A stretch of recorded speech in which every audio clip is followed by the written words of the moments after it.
Funding for the Gone Fishin' Nuclear Report is provided by the Energy Communities Alliance.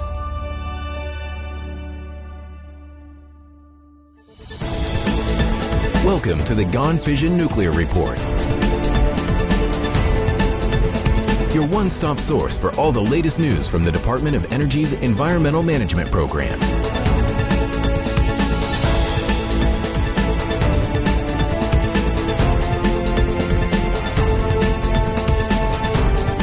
Now, here's your host, Michael Butler.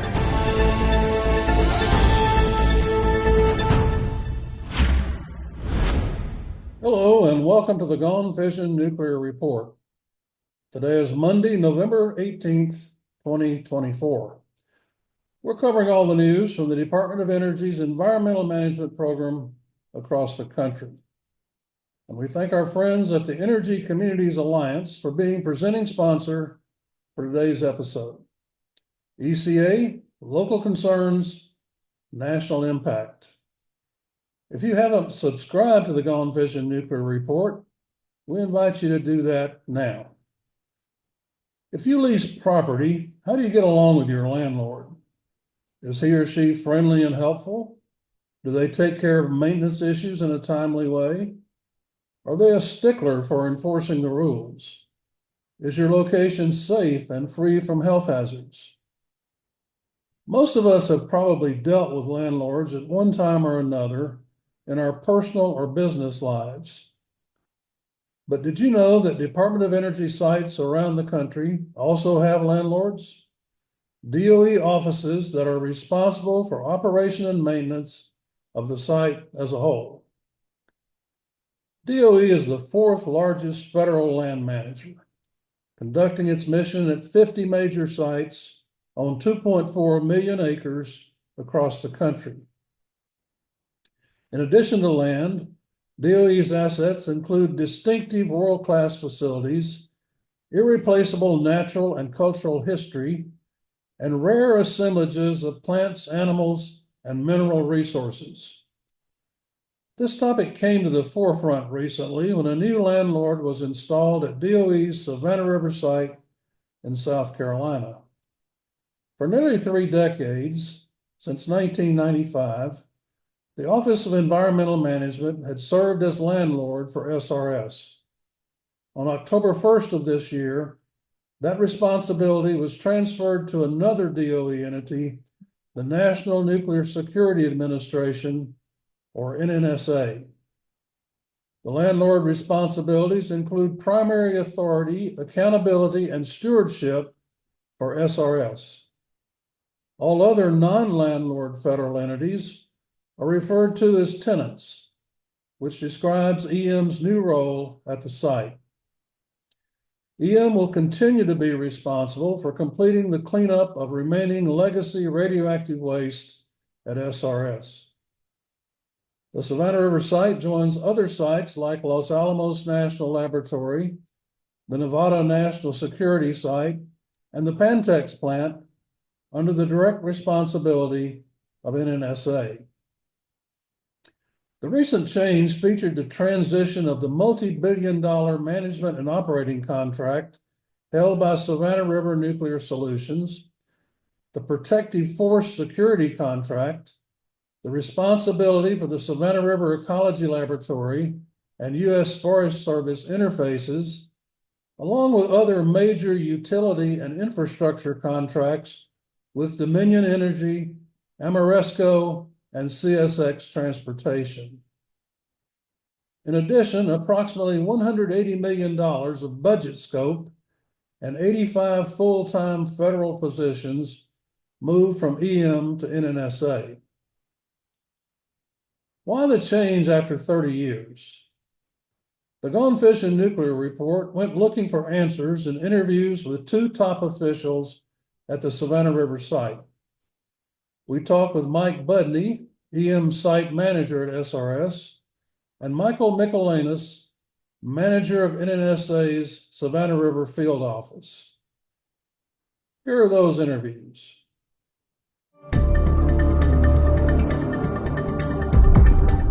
Well, our guest now is Mike Budney, and Mike is the Department of Energy's Manager at the Savannah River Site, and welcome to the podcast, Mike. Thanks. Great to have me. Well, we're glad to have you here. We're talking about the transition of the landlord for the Savannah River Site from EM to NNSA.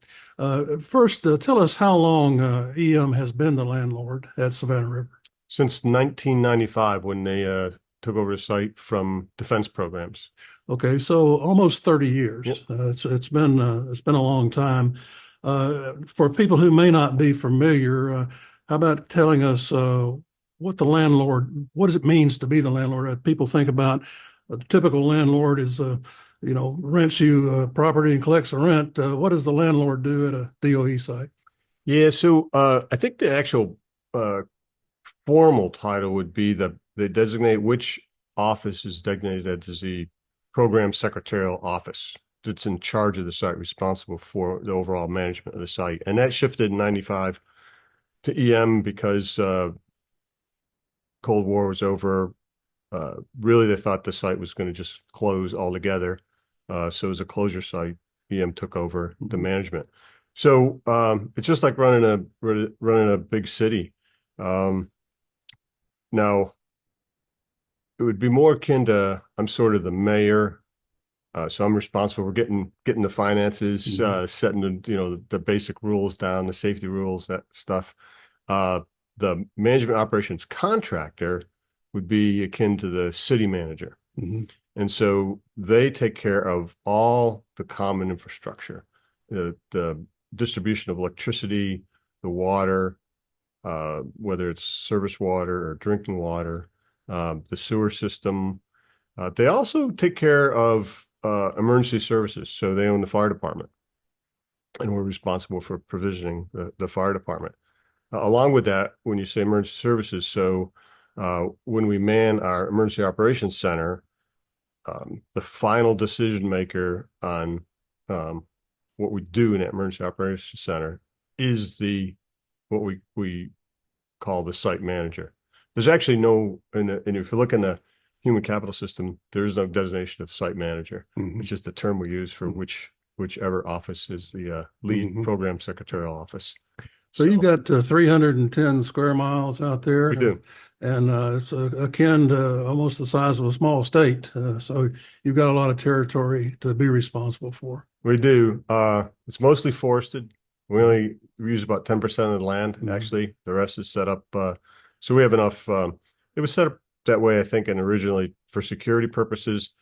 And today it remains that way, both for security and safety of the public, because our number one things are safety of the public, safety of our workers, and safety of the environment. And so we need, because of the sort of facilities we operate, we need that buffer zone between us and the nearest public. Right. Why is there a need or desire to change the landlord now? Why are you shifting from EM to NNSA? So the same reason we shifted it back in 1995, because EM was taking over the majority of the work because it was going to be a closure facility. Well, over the years, the National Nuclear Security Administration, who's the tenant today and will become the landlord on October 1st, their mission's growing. They have the tritium mission there, which they had for years, which is the only place in the U.S. we make the tritium for the nuclear weapons stockpile. In addition to that, now they're going to build the Savannah River Plutonium Production Facility to make pits. And so it's a huge new investment. And so at this point, they actually have more dollars on the management operations contract than EM does. And since the management operations contract does two big things, they do all the nuclear materials work. So all the plutonium work, all the spent fuel that we take care of. And then number two, they do the city manager function, right? So traditionally, whoever's had the most dollars on that contract then takes over. The other thing we're doing is because they have most of the work in K area, which is an old reactor that we have surplus plutonium in, we're moving K area to them too. We've had it for years, but now the whole K area complex would go to them. Well, that plutonium really drives our security requirements. And so it makes sense to also, they take a security contract at that point. So they'll get the security contract, they'll get the K area, and they'll get all the common infrastructure is what was moving. What's not moving is the regular EM missions. Right. So our budget, only about 10% of our budget actually moves over to NNSA. We still got 90% of our original work that we still got to do. Okay.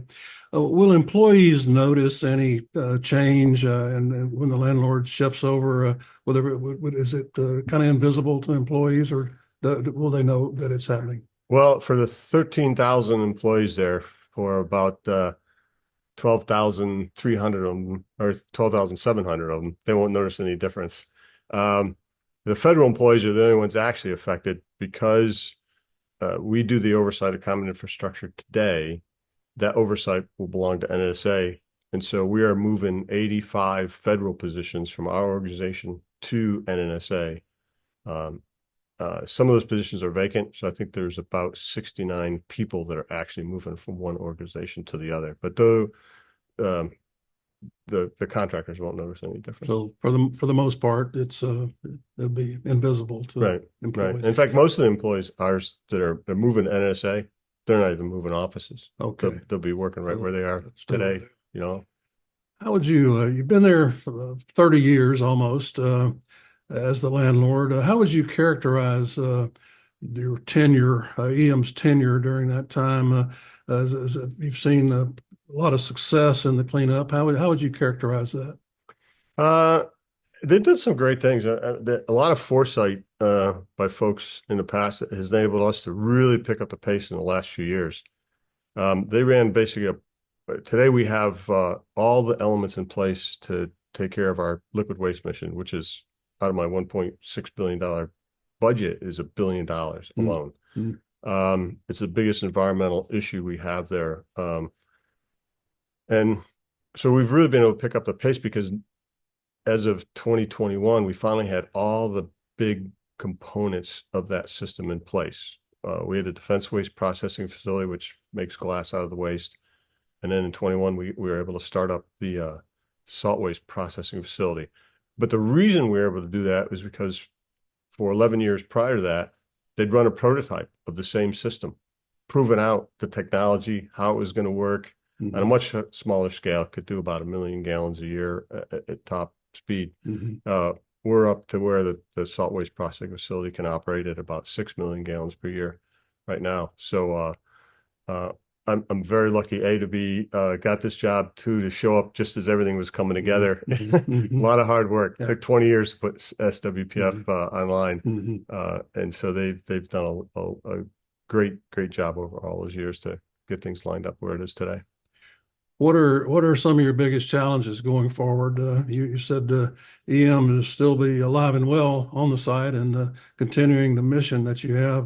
What are some of your biggest challenges going forward? Well, we have a target of finishing the liquid waste program in 2037, but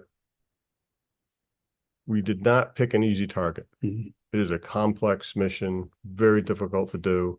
But we thought it was important to pick an aggressive target because we really need to get that material taken care of and get it in a safe and stable form. Those tanks are carbon steel tanks. They're not stainless steel. They're buried in the ground, some of them in the water table, which those tanks we're getting out first. So we got to get them done to as environmentally safe as we can.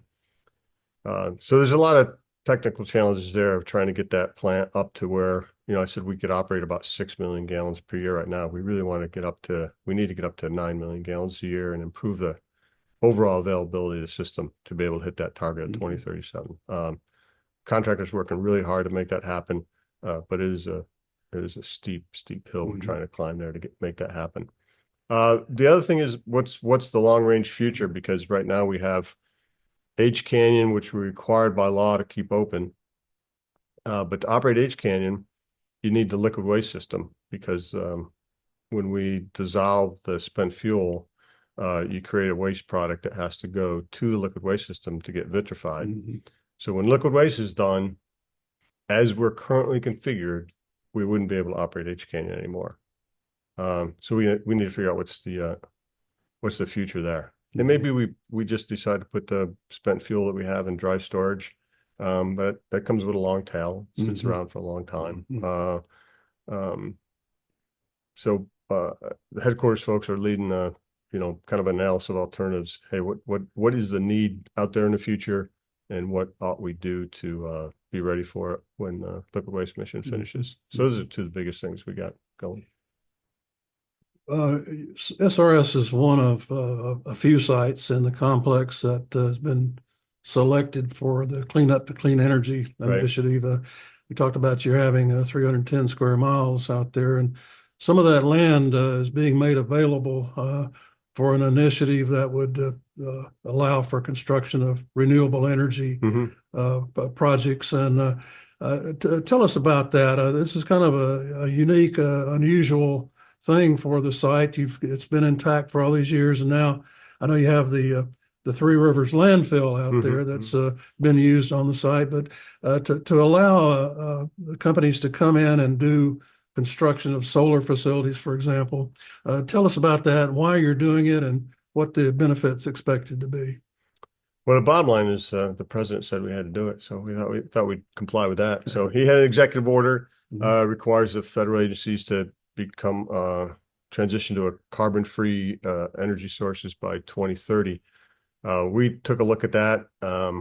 We had discussions with South Carolina Dominion Energy, who we get most of our power from, and it turned out the only way that we could get to 2030 date was through addition of solar energy. So we went down a road of leasing land to individual developers to build and operate a couple solar fields on the site. We really wanted to get folks who would not just build it and then get somebody else to operate it. We wanted somebody to build and operate it, be responsible for putting it on and off the grid. We're not going to power the site directly.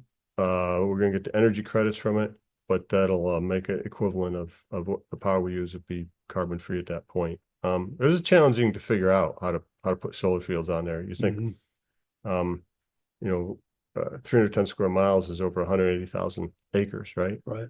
And we need about 1,000 acres combined for these two plants. So 1,000 acres is not much out of 180, but trying to figure out exactly where you could put it, that it would work, get it close enough to the power line, distribution line that runs through the site, because that's a big cost to connect into that line. To make sure we didn't disturb any protected species that we have out there, and situate it where the workers working in the field could get in and out easily without having to go through a lot of security. It took a lot of hard work by my staff. Fortunately, so we got some great people who were able to figure it all out and get it done in time. We really started working on leases, I think, in April, and we got them in place in time so that the companies could get into Dominion Energy's interconnect study in August. Otherwise, they would have had to wait another year, which would put us at risk of meeting the 2030 timeline. So we're in a good place now that we got those two. Now we'll turn those leases over to NNSA because that is really a landlord function.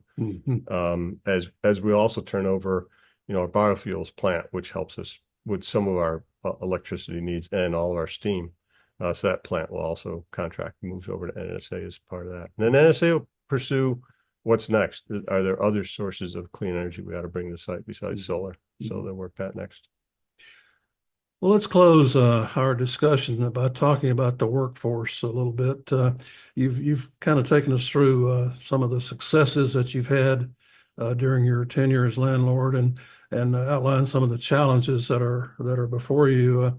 I assume you would say that the future success and the success you've had to date is largely attributable to the quality and availability of a good workforce. Absolutely. Tell us about that.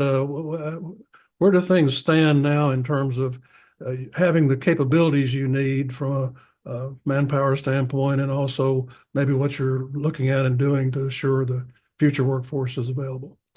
Yeah, the contractors do a fabulous job in this area. They have agreements with almost every local college or technical college in the area, in the state. Yeah, so we work closely with South Carolina State because they have nuclear engineers there. And then we work closely with University of South Carolina. I think North Carolina also has nuclear engineers. So, and those folks are tough to come by, especially folks who understand criticality analysis and that. So we do have some occupations that are challenging to come by. We've had pretty good luck though. As Plant Vogel finished construction, some folks became available.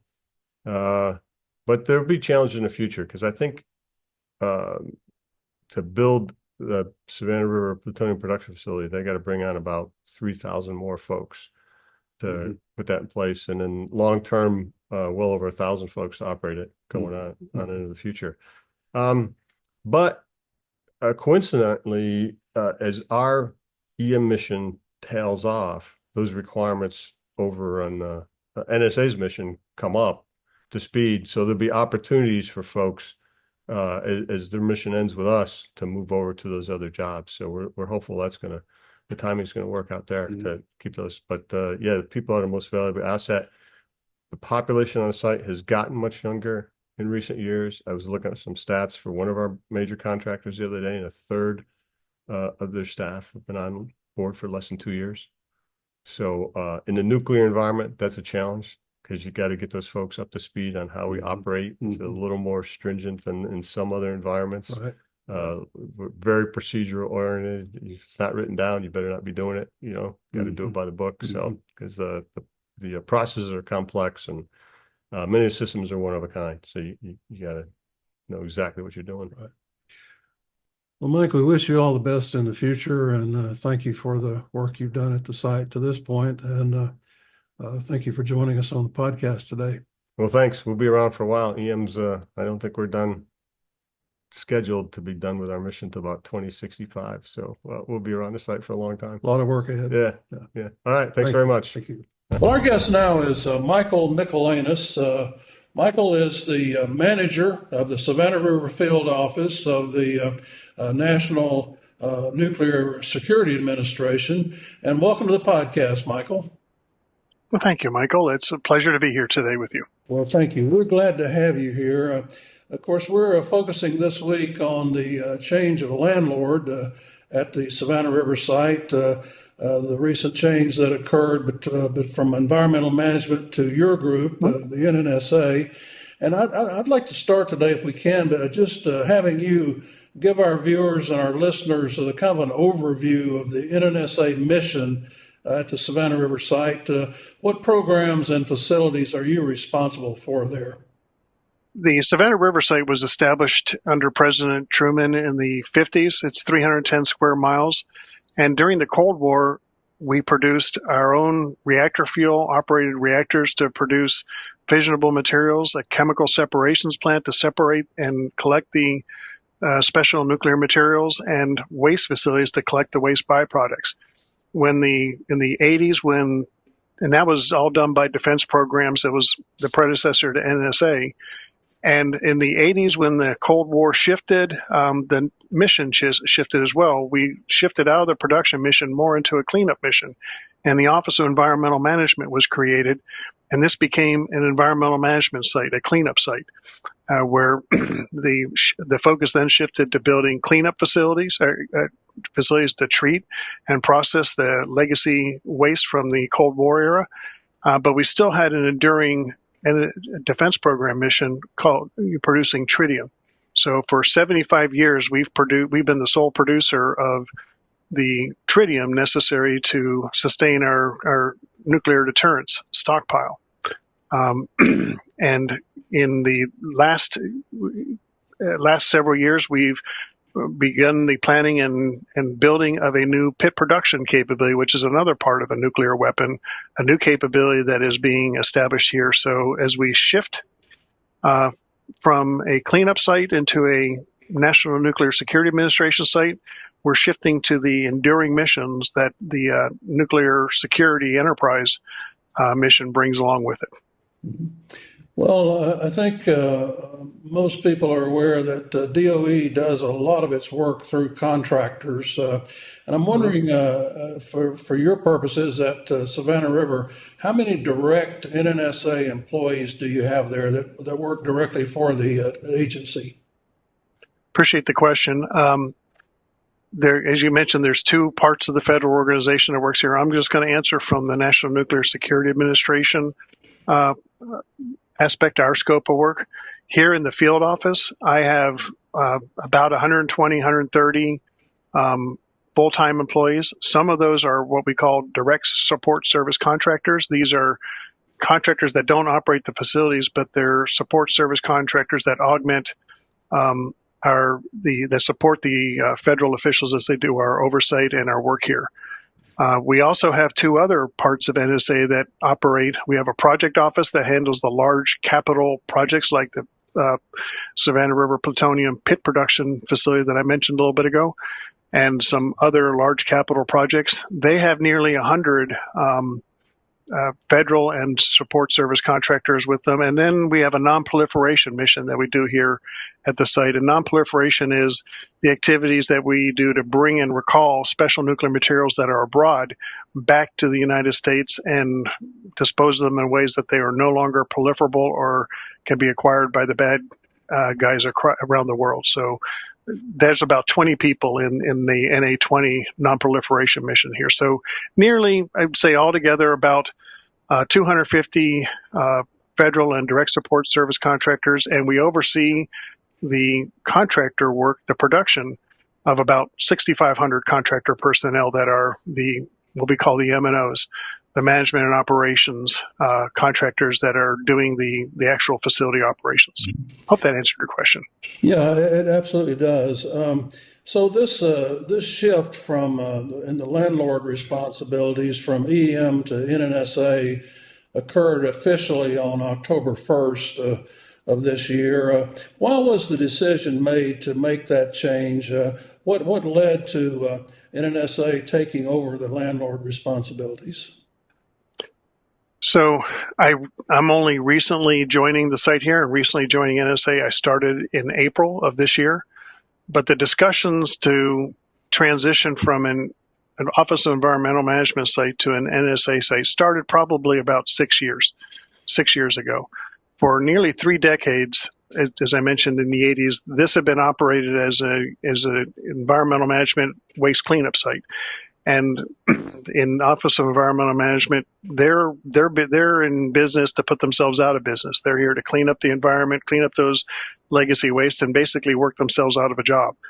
But we have that enduring mission here. So about 6 years ago, given our enduring tritium mission and when the discussions started to foresee a pit production capability need here at the Savannah River Site, those discussions took a little more energy, a little more seriousness. And about 2 years ago, the decision was made to actually make the transition to make this a NSA site rather than an EM site. And it took a couple years to do all the work. You can imagine there's quite a lot of work to go align the business systems in the contractor to prepare to pick up the things that the Office of Environmental Management were doing before to transition to people.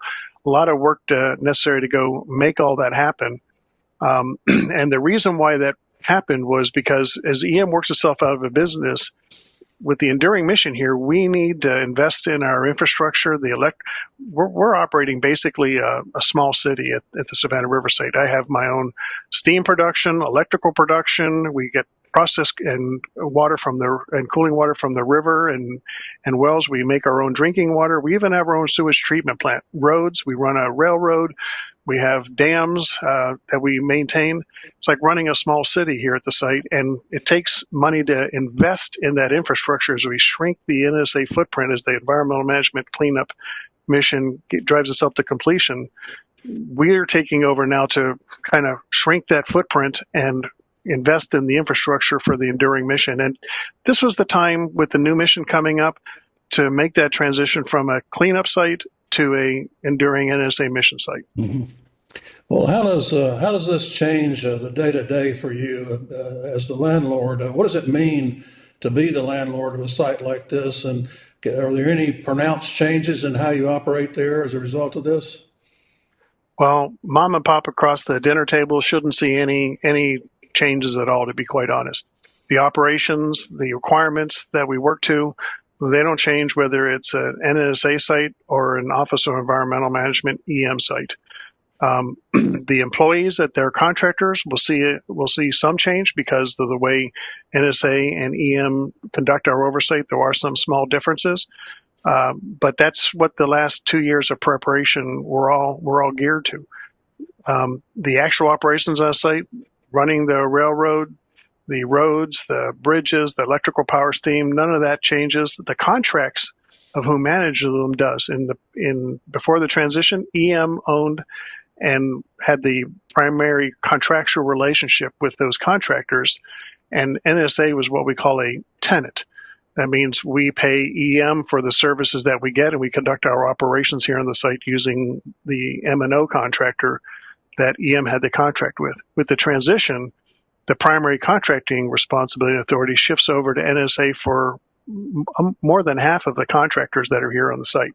Mm-hmm. EM still has primary contract responsibility with their cleanup contractors. NSA doesn't get into that, but the M&O contractor, the security contractor, and some small cooperative agreements and things like that, we now are the primary responsibility for that.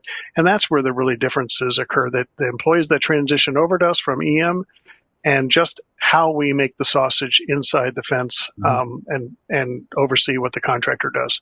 But everything else on the outside, business as usual. People shouldn't see any changes. So it sounds like a kind of a seamless behind the scenes thing, more than something that people would really notice or pay much attention to from a public standpoint. Well, I hope the public doesn't see much of a change. I for the first, from April till October 1st, when I reported in here, I shadowed Mike Budney, who's the field office manager for EM, to attend the meetings with the county, with local stakeholders, with our reuse organization, to engage, build those relationships. NSA, given the nature of what we do, can't have as public an outward face on that. But I've engaged with those folks to understand what are they concerned about with the transition, to try to be transparent and reassure them that you shouldn't expect anything different. What are they worried about changing? I listened to that and made sure that those things aren't changing as a part of the transition, inadvertently or advertently. Some sites around the DOE complex have gone through the cleanup process and then they've closed down. They're not operational anymore. In your view, what is the long-term future of the Savannah River Site? So, as I mentioned earlier, we're a critical component of the nation's nuclear deterrence enterprise, or we call it the nuclear security enterprise. It's going to be in place for decades at a time. Those other sites that you're talking about, like the old production facility in Golden, Colorado, that closed down, cleaned up. It was put out. That's EM working itself out of business, and those will drive to closure. With the tritium mission being an enduring mission, and now we're still in the construction phase of the pit production facility.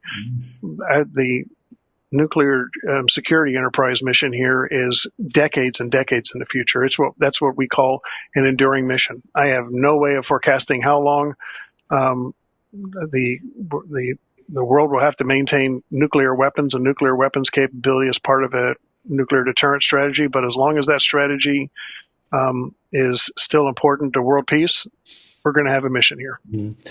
Well, I was going to ask you just kind of how world events affect your mission. We live in a kind of a dangerous time right now with the wars in Ukraine and the Middle East and other threats around the world. How do you see world events affecting the need for what you're doing at Savannah River? So, and here's where my purview kind of separates. My job's simpler. I do not envy the job and the responsibilities of our elected leaders, the policymakers, the men and women who make these decisions in the Department of Defense for exactly what we need. The things that you're talking about, those are all factors of the policymakers, the folks who define here's what our nuclear deterrent strategy is, and the men and women in uniform who translate that into, okay, here's what we need to supply the warfighter. The Department of Energy then weighs into that, okay, here's how we produce what the warfighter needs, and that gets translated all the way down here to me at the pointy end of the stick of here's what I've got to go do in terms of operating facilities, producing widgets, or building new capabilities at the pointy end of the stick. Fortunately, what happens in Ukraine or the Middle East or anywhere else something pops up around the world, I have to be sensitive to that because, you know, the adversaries, wherever they may be, whether they're global or regional, they'll have an interest in what we do. So security is paramount here. I would say how it directly affects me more so than anything else is in my security awareness. Mm-hmm. Because as those kinds of things happen, the interest and of the adversaries and things like that would ramp up. But for the most part, the world's a dangerous place, as the administrator puts out, and it's my challenge and the challenge of my contractor and the men and women who come and work here to put all that stuff aside. We depend upon our leaders to work through all that and charge us with, here's the mission that you need, and that we're at the pointy end of the stick, and we just produce and drive to provide what our elected leadership says this is what the country needs. Mm-hmm. Simpler, it's a lot more complicated than that on the ground, but simply that's how the strategic part of this works down to my level. Okay. You're fortunate to live in an area that has historically been very supportive of the Savannah River Site. The community has been very accepting and really is, from even a patriotic standpoint, appreciates the work that the site does. How important is community support to you in the job you're doing, and how do you feel that level of support is presently? Importance, I don't even know the words I would use to describe how important. It's priceless to me as the field office manager. Frankly, even on behalf of the government, we can't do what we do without having local support. The men and women who work in our facilities, who operate, and whether it's environmental monitoring at the site or producing the widgets inside the plants, the workers from that come from our local communities. And if we don't have the trust and confidence of mom and pop across the dinner table in our local communities, we're not going to have the workforce here to go do our mission. So community engagement is absolutely essential to what we do, and it's part of the reason why I'm here today. Prior to reporting to the Savannah River Site, I worked here for 20 years in the environmental management cleanup mission, but I left in 21 to go out and do the cleanup mission in Los Alamos.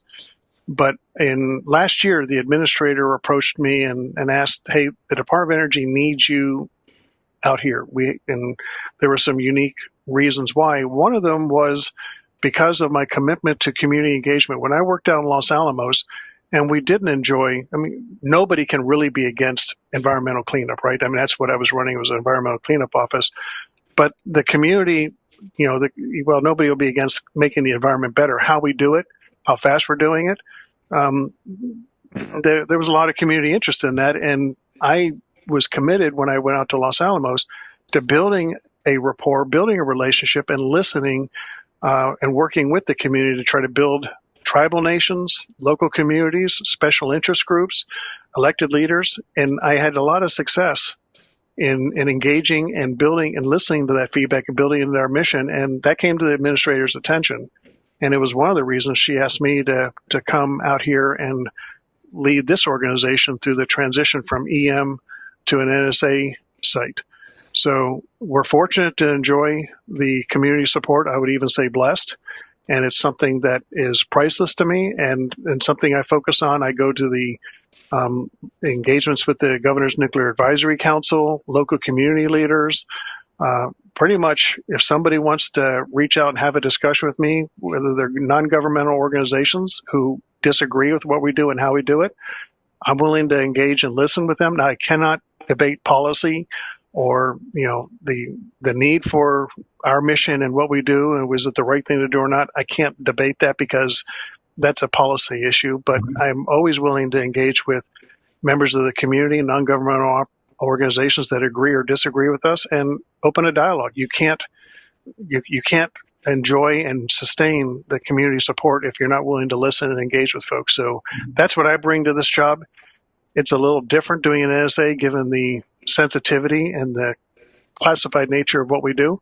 But the extent that I can be transparent and engage in that, that's what I'm trying to do. And frankly, one of the reasons, Michael, why I was looking forward to this discussion with you today. Well, we appreciate that. You've really enlightened us on a lot of the work that NNSA is doing at Savannah River. Michael, we've had a lot of guests on this podcast since we started 4 years ago. We've had dozens of guests, but very few of them have made a fashion statement. And you're doing that today for sure. And you and I talked about this briefly, but I think having gone through the course of the interview now, probably some of our viewers particularly are wondering about your wardrobe. Can you fill us in a little bit about what you're wearing there? It would be a pleasure to, Michael. I mentioned I worked in Los Alamos for about 2.5 years before coming here. And while I was challenged by the mission to clean up the legacy waste in Los Alamos from the Manhattan era and Cold War era operations, one of the most enjoyable and growth opportunities for me was an aspect of my job that required me to be the government's representative in the nation-to-nation relationship that we have with the tribal nations around the Los Alamos site. And we have accords with 4 of those pueblos. And I did not know much about the tribal nations and pueblos when I first came out, and I asked the governors when I met with them to give me a loan of trust. I'm an empty vessel. Help me understand, and I built a relationship from there. It was one of the most enjoyable aspects of the job I had, and one of the more fulfilling ones. One of the things I did, I got invitations to come to their feast days. Those are open to the public. But when you get an invitation to come to a feast day, you get an invitation to come into the house and share a meal with the family. And one of the things I learned is once you've been invited, you're invited for life unless you do something to get uninvited. And they pay attention to if you were invited to come over and if you actually came. So I made it a point to attend all of those feast days and engage with the tribal leaders, the members of the tribal nations. And I found this poncho at one of the feast days. These are where they celebrate the day of one of their saints, and they do their tribal dances, their native dances, and they have some vendors out there. One of the vendors was selling ponchos, and these are made of alpaca wool from South America, and I have a few of them. I treasure them. It's like wearing a blanket, and it keeps me nice and warm. And even in the office, it's got enough ventilation that I don't overheat in the office. I have my little my fashion statement here, a bolo tie.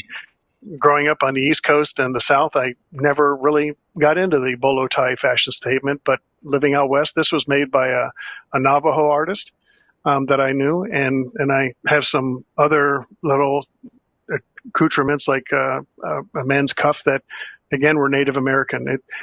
I wear these out of respect for the culture that I came to learn to know and understand and respect quite a bit. And these mean an awful lot to me as part of the growth that I got out of those engagements and the loan of trust, honestly, that the leaders of these tribal nations gave me to as I did that nation-to-nation engagement. And one of the things I'm looking forward to in retirement is I kept my house in New Mexico.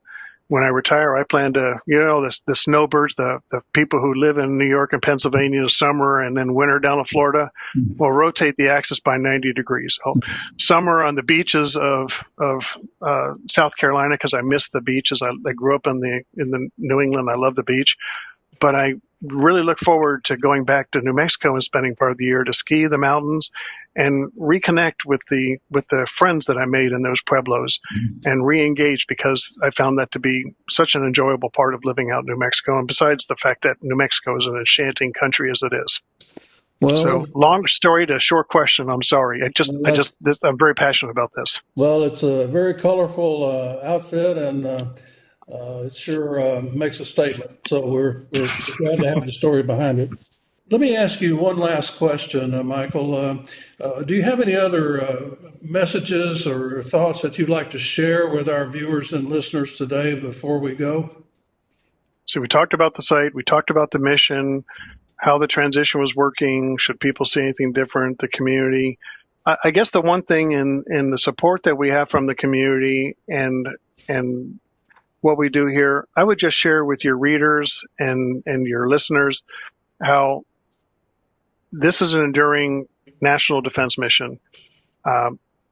What we do here supports the defense of the nation, but paramount with producing and supporting the warfighter is safety. The safety of our workforce, the safety of our environment, the safety of the public and the surrounding communities. Everything that we do here at the site considers those factors as well. There's laws like NEPA and things like that that make sure we look at things from an environmental and et cetera. And we've got analyses that show our facilities are operating safely and so forth. But it's really, these are industrial facilities in many ways. And what's paramount important to me than anything else is making sure that I send every man, every woman back home at the end of the day with the same number of fingers, the same number of toes, the same, without any injuries. Safety is inculcated into what we do. Now, there might be some folks who have some questions and things like that on it, but I just assure you, as the field office manager, I take nothing more seriously than the safety of my workforce, the public, and the environment.